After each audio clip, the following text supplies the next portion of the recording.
Hey basketball guys, we have news. Let's go to more Los Angeles Lakers news, but first don't forget to subscribe to the channel and leave your like. Luka Doncic has expressed his dissatisfaction after yet another Lakers loss, the third in a row, and this has upset the star.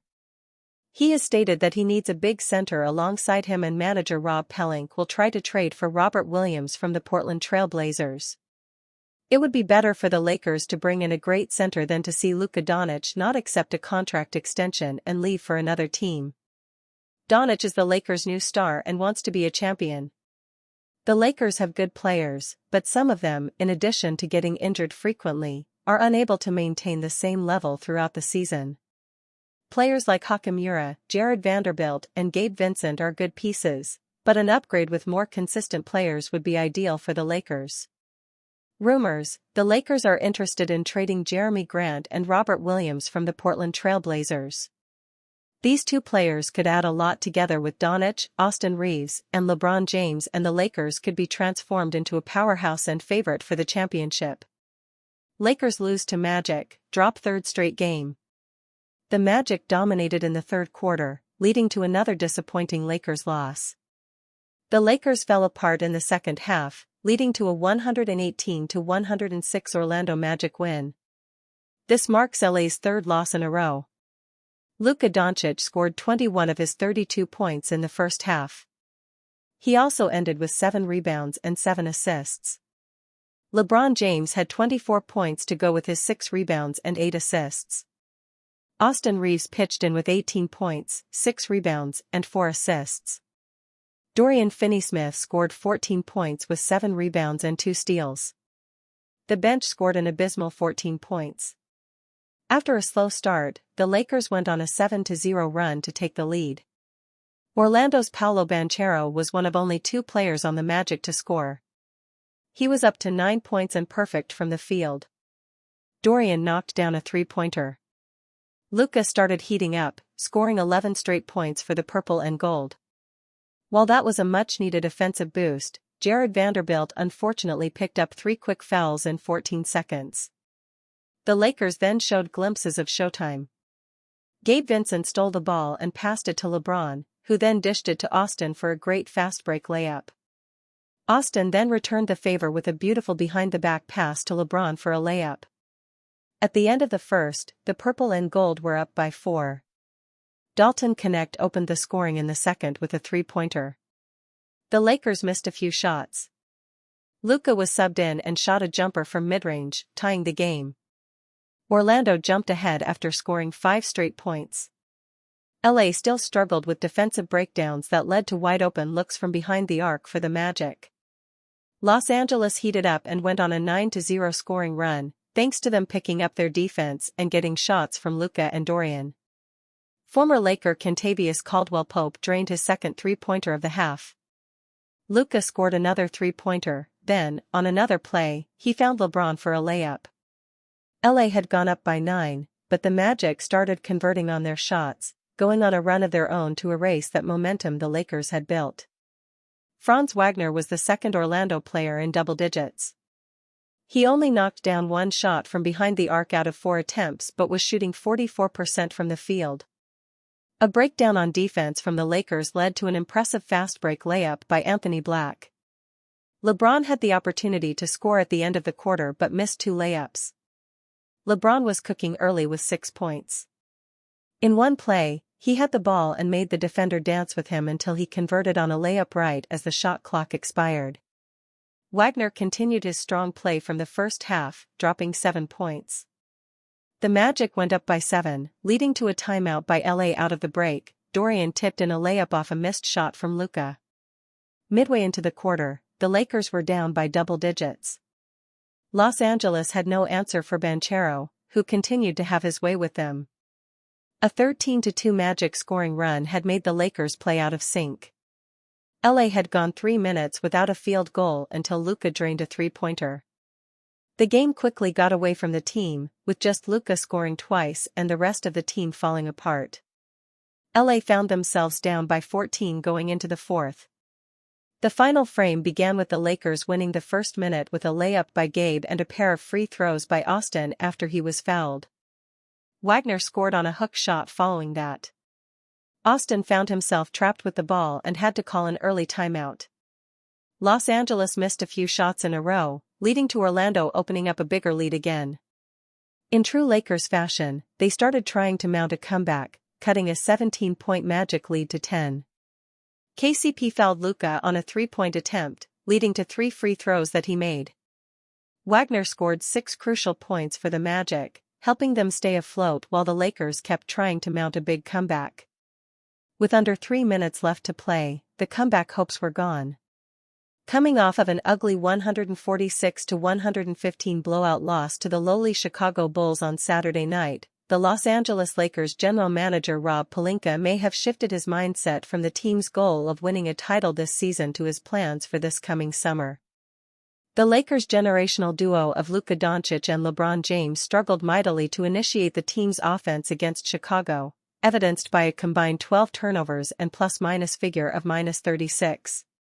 With the conclusion of the 2024-25 season rapidly approaching, Pelinka might figure that this current iteration of the Lakers are not in a position to raise the Larry O'Brien Trophy, especially after their latest horrid performance.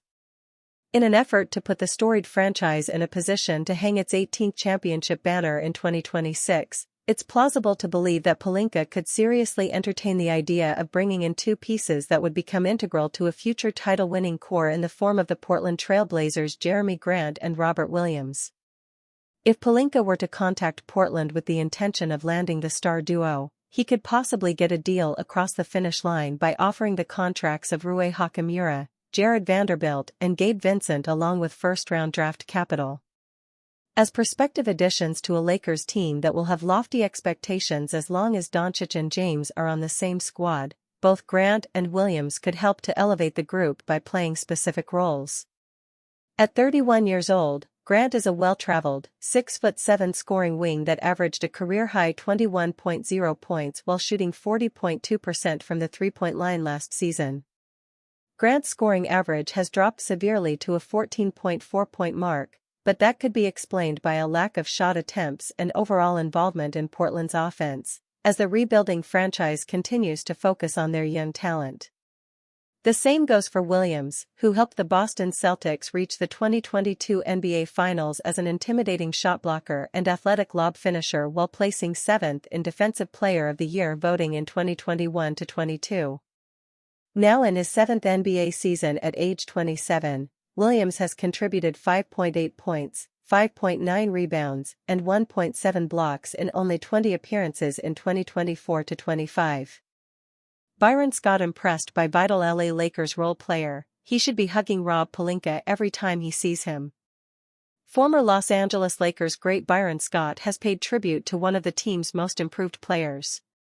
A failed trade for Mark Williams appeared to be a big blow for the LA Lakers, with the deal rescinded after the deadline, preventing them from moving to acquire another starter to feature at the center position.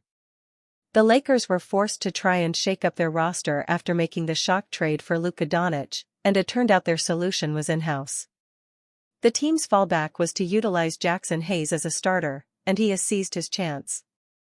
From averaging 5.8 points per game pre-All-Star break, he is now averaging 9.3 ppg. Jackson Hayes was an integral part of the Lakers' win streak in late February and early March, and his absence due to injury was a key part of why the team recently went off the boil. Speaking to his Fast Break podcast, former Lakers player and coach Byron Scott picked out Jackson Hayes as an integral part of the team. He said, "The guy that I think is vital for them is Jackson Hayes. I think he's vital for them, because he sets great screens, he rolls, he creates havoc on the offensive end, because you either have to bump him, or switch with him, or something, and then he's on the offensive board.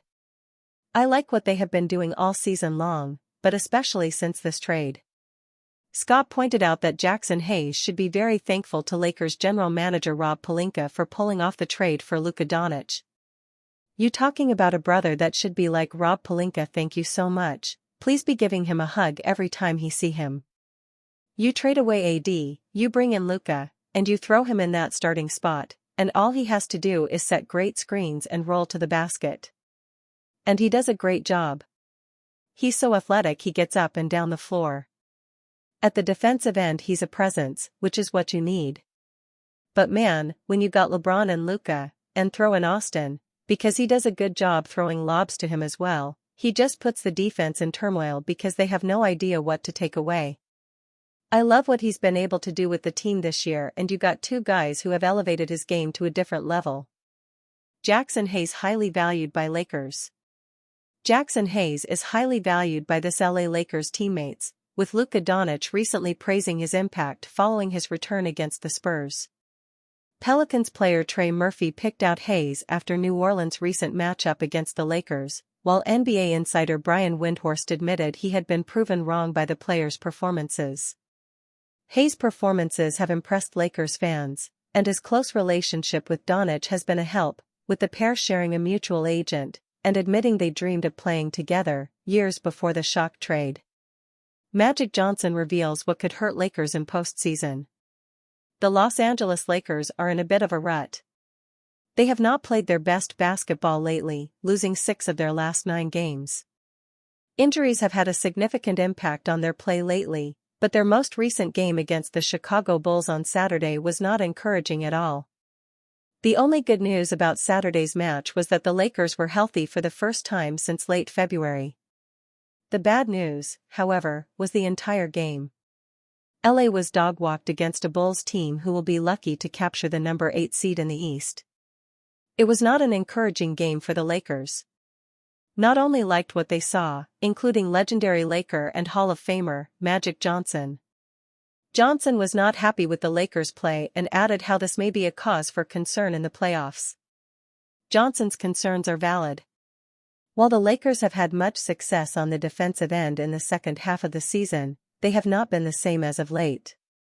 The Bulls shredded the Lakers' defense. Chicago shot at an inane clip, shooting 58.3% from the field and 46.3% from 3. The Bulls shot 78.6% on twos in the first half and 73.7% on threes in the second half. Chicago was red hot, but their performance may have exposed some concerns for the Lakers' defense. LA's defensive scheme often concedes three-point attempts, many of them uncontested. This approach has been highly effective when opponents fail to capitalize on their opportunities from deep. Between January 19 and March 8, the Lakers held their opponents below 40% shooting from beyond the arc in 23 consecutive games. However, once that streak ended, their defensive vulnerability was evident. In losses to the Nets, Bucks, and Nuggets, all 3 teams shot at least 40% from three-point range, highlighting a potential Achilles heel for LA. The postseason presents a different level of competition, where every team is a legitimate threat. If the Lakers' defensive approach continues to allow open perimeter looks, it could prove costly in a deep playoff run. That said, it's worth noting that LA wasn't at full strength in those recent matchups. Ultimately, this concern may not amount to much if the team is healthy. When fully intact, the Lakers have demonstrated their ability to defend at an elite level. They'll have a legitimate shot to contend if they can regain that form.